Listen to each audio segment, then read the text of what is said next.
Hello and welcome back. Uh, Today we are somewhere a little bit different than where we normally go.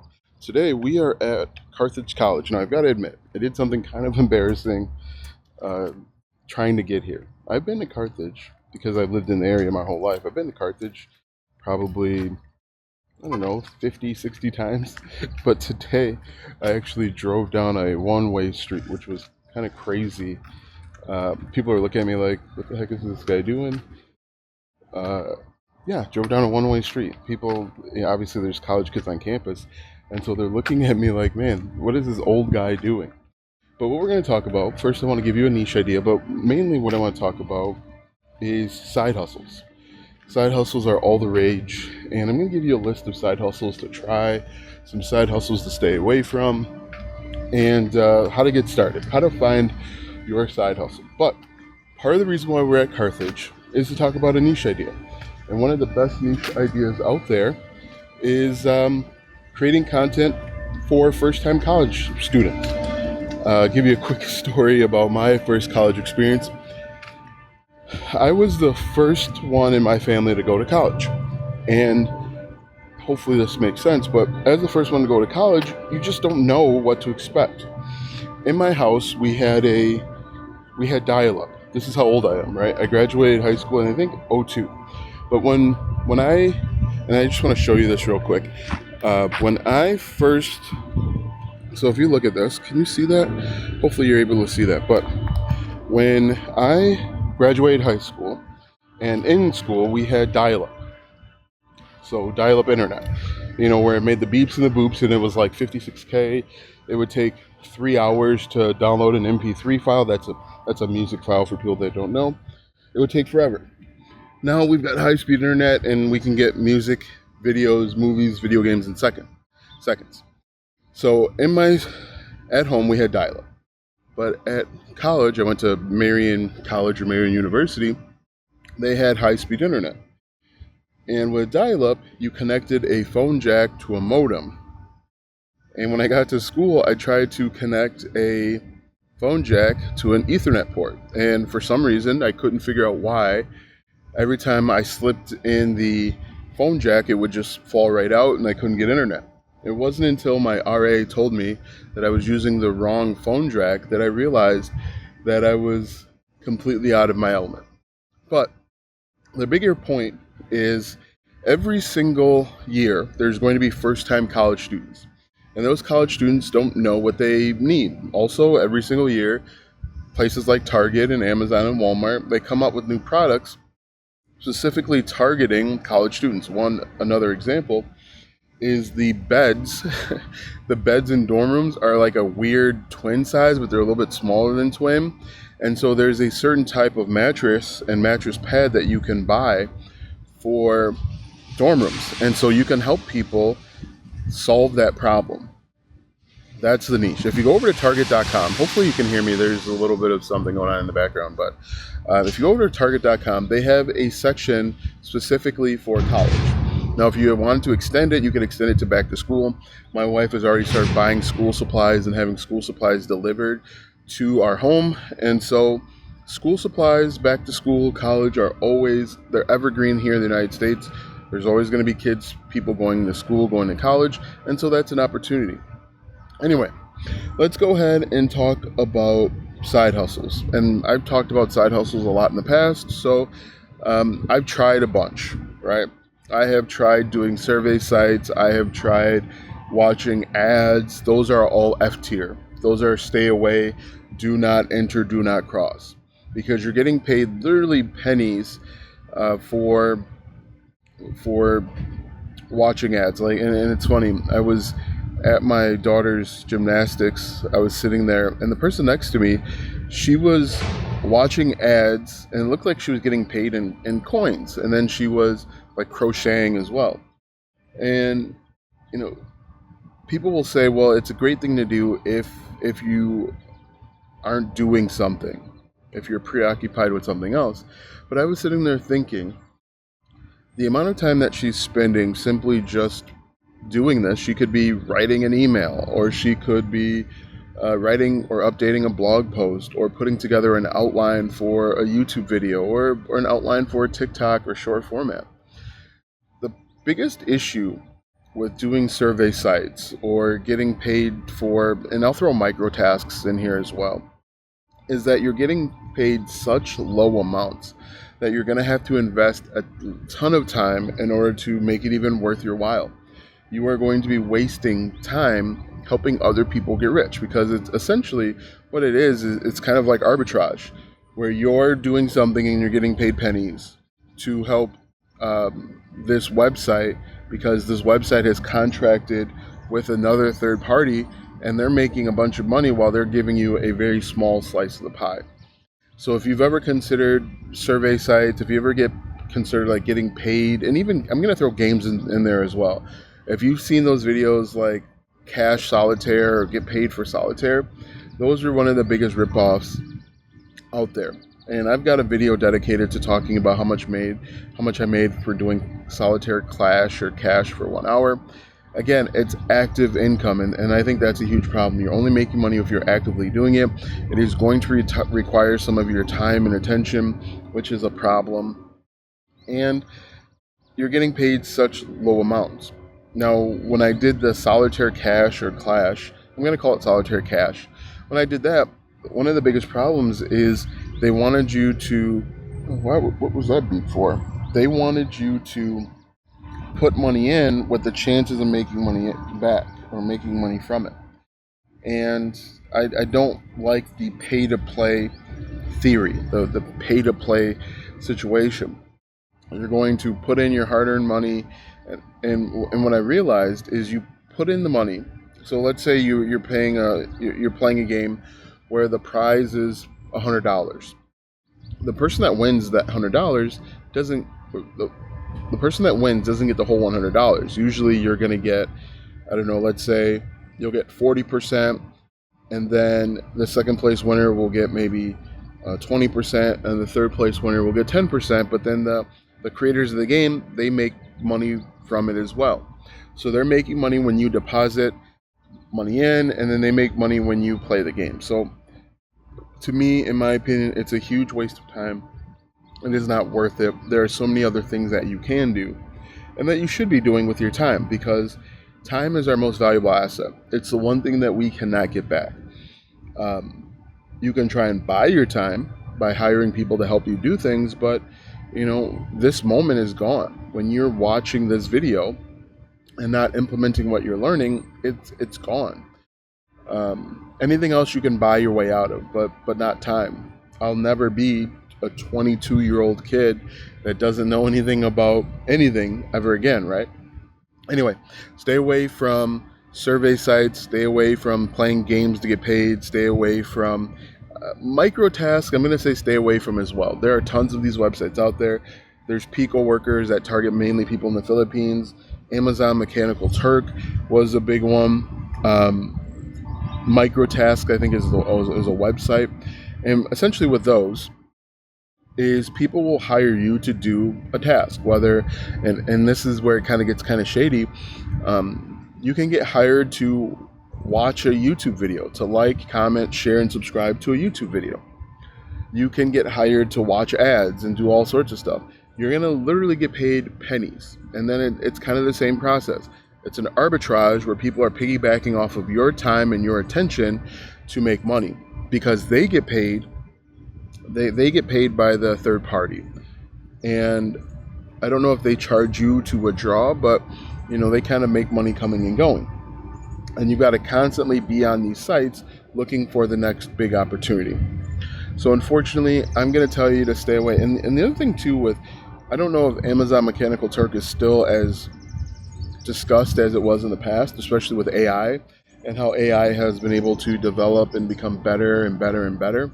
A lot of what Mechanical Turk wanted you to do was to assist AI in making selections. It was helping to configure what AI could do and understand. And since AI has gotten so much better, I don't know if that's still a thing or still required. So those are the ones that I'm going to tell you to completely stay away from. Ones that I'm like, look for a better alternative are things like Grubhub, DoorDash, UberEats, Instacart, where you're a delivery driver. And the problem with that is a lot of people don't take into account the wear and tear that it takes, the overhead, we'll say overhead, the wear and tear, the overhead required for you to do DoorDash and Uber Eats. For example, if you are doing DoorDash, you've got to pay for gas, which you might think about. But you also have to account for oil changes and getting your brakes done and windshield wiper fluid and any other things that are going to break down with your car simply because you're driving it more. And insurance is probably a little bit more expensive if you're being honest and telling your insurance that you're driving Uber Eats or DoorDash. And so the problem is you might feel like you're making money now, but you're going to wind up having to spend that money much quicker than if you did some of the other things that are on this list. And that's my general problem. And I think maybe Amazon Flex is a little bit different, but if you're a delivery driver, that's one of the huge issues that a lot of people don't account for. They're not setting money aside for the things that are going to break. You know, if you get into an accident or a dent or whatever it might be. Not to mention the amount of time that's required. It is probably not healthy for you to be sitting in a car all day inhaling different fumes. So yeah, I'm going to put that in like the C or D category just because of the money that you're going to wind up spending sooner, right? I would argue that a lot of people don't put money away to prepare for those things. And again, we're going to spend a lot of time doing those things. We're going to spend a lot of time getting paid a tip of maybe $2 or $3 just to get back on the road. So you're going to have to spend a lot of time making a lot of deliveries. You're going to have to deal with, and I saw a TikTok video of someone complain that they actually never got their order while they were eating their order, and then that's refunded. The lady that made the video, she worked for DoorDash or Grubhub, but what's really interesting and what I would love to see is what happens to her, because she potentially could get fired.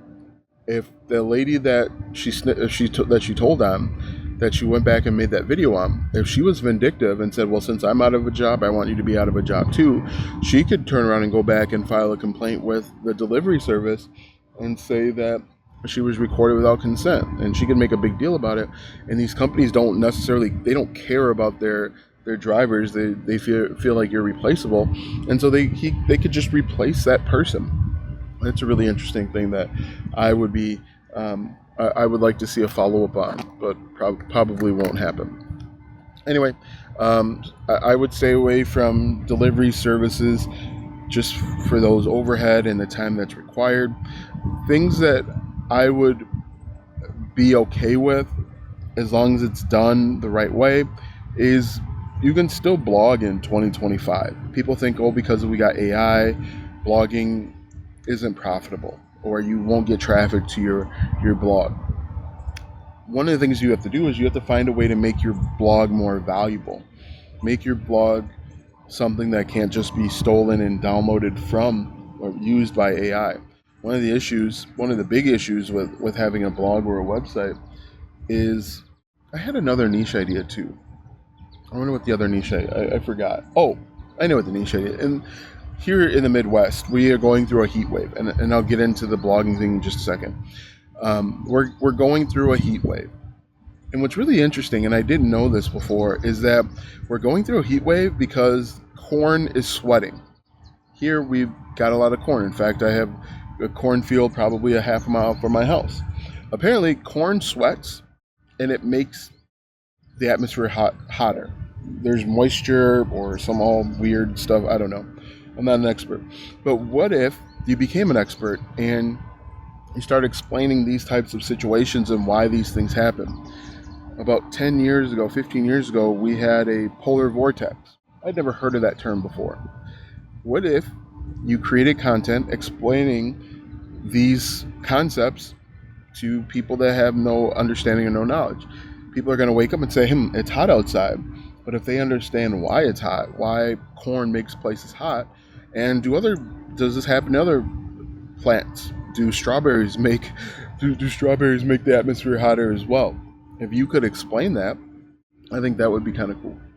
Anyway, that was a random niche idea I was thinking about because it's going to be like 93 degrees and it's going to feel like 106, and they're telling you to be careful and not to go outside.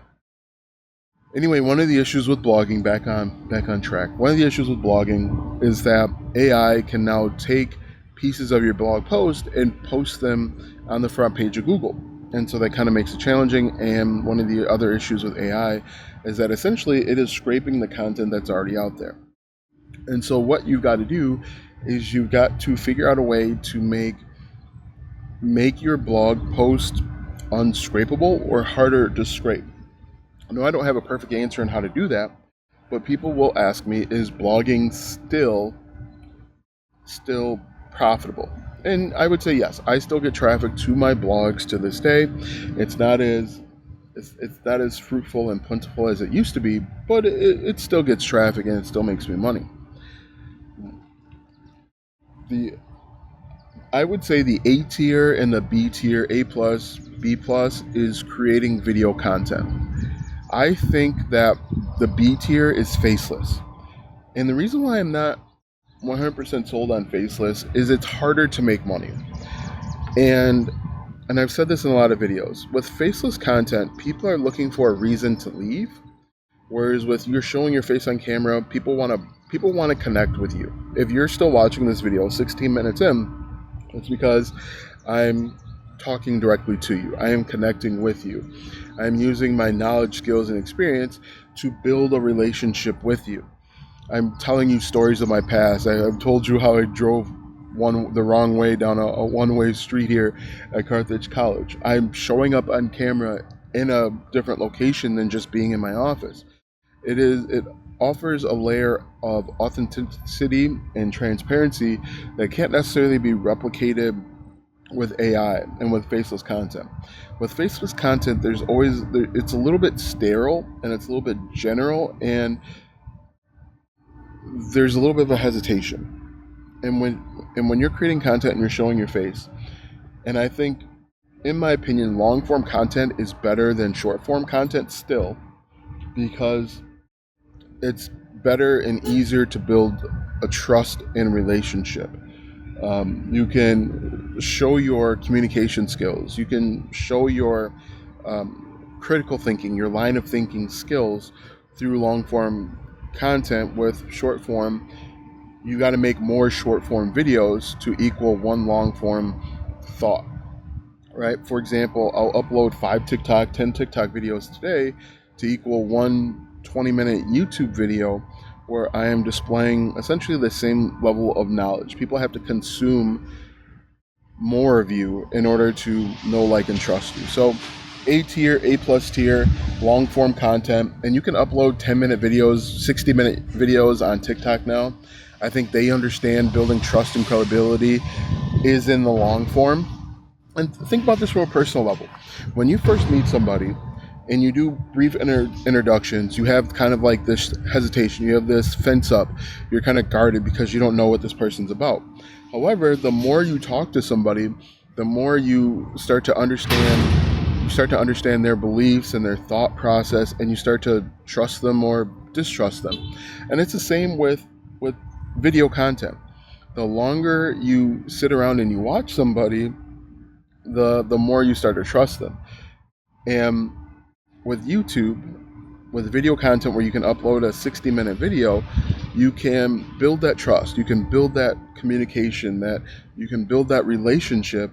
Whereas with short form, TikTok, Instagram Reels, Facebook, you've got to make a video that gets them on the hook, keeps them watching. But then you've got to hope that the algorithm, or you have compelled them enough to have them go watch and consume more of your content, and there's no guarantee. And so that's one of the biggest challenges of short format, of your YouTube Shorts, your TikToks, and your Facebook Reels, is that you've got to make a video that's really compelling and keeps them on the hook. So compelling, so much so that they go back and they want to watch more of your content, or the algorithm brings them back again and again and again. Whereas with YouTube, people can watch you for the first time and they see that you have something you have a a style about you. You communicate effectively to them, and they'll watch a 60-minute video. They'll watch a 30-minute, like this video is 20 minutes long, or at least 20 minutes long, and people will watch the entire 20-minute video, and then they might consume more, or they might comment, or they might share, which is incredibly powerful. So if I had to rank them, A is long form, regardless of the platform. B is short form video. So your YouTube shorts, your TikToks. Now I'm not saying that you cannot build a relationship and you cannot make substantial money with short form. I just think it's a little bit more difficult. It's a little bit more challenging. It takes a little bit more strategic effort in order to do it. It can be done. It just takes more strategery effort. And then, I would say images, text, content, all wrapped up into one is that C tier, and then the F tier, the Z tier, whatever you want to call it, is the things that will pay you pennies in order to actively do a task. And the other benefit of video content in general and blogging is that you make the content once and it will work for you for weeks, months, and years to come. Like right now, I think it's probably about 8:15. No, it's probably about 8:30, 8:45. And I make this video, and this video is going to speak to hundreds or thousands or maybe even millions of people for as long as I have my YouTube channel up, which is really powerful. And then it allows me to build a connection, a one-to-many connection with many people over weeks, months, and years, days, weeks, months, and years. And I can monetize in a variety of ways. Now, you're probably asking, you talked a lot about content creation. What's the best way to monetize? In my opinion, the best way to monetize is with a digital product. Monetizing with a digital product gives you more control. It gives you access to the customer, which is most important. And it allows you to continuously help the customer. If you're doing affiliate marketing, if you aren't collecting names and emails, you don't really know who buys from you. You don't get access to the customer data. And so, it's kind of a challenge. I also like communities, recurring monthly memberships, and I like software as a service. And I've talked about those. I'll make separate videos talking about the pros and cons and how to get started with each. But that's where I would go. I would look at something where it gives you more control. And usually a digital product gives you the most control. One of the drawbacks of digital products is that you will start off every single month at zero unless you build in some sort of reoccurring monthly revenue into your business. So like, comment, follow, share, subscribe, tell me what you think down in the comment section. I would like to kind of walk around. I wonder, can I walk around Carthage and just show you guys, because this is a really nice campus. One of the interesting things about Carthage, for me anyway, is in high school, this is where we played our football games. Our high school didn't have its own field, and so here we played they had the field turf. It's that rubber stuff. This is where we played our home games, which was really interesting. Our crosstown rivals had their own field, but we didn't. And so that was always kind of a sore spot with us. Anyway, the high school, Bradford High School, they have their own field now. It's a field turf, much like Carthage. I played in the gym here, stadium, field house, whatever they call it.